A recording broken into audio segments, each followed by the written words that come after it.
যুক্তরাষ্ট্রের উইসকনসিনের একটি স্কুলে বন্দুক হামলায় শিক্ষক সহ 2 জন নিহত হয়েছে।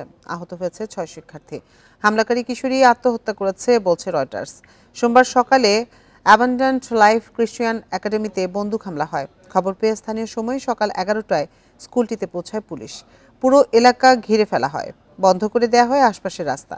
সবাইকে ওই এলাকা এড়িয়ে চলার পরামর্শ দেয় পুলিশ। স্কুল ভবনের ভেতর থেকে হামলাকারীর মরদেহ উদ্ধার করা হয়েছে। হামলার পর ওই কিশোরী আত্মহত্যা করেছে বলে ধারণা পুলিশের, তবে হামলার কারণ জানা যায়নি।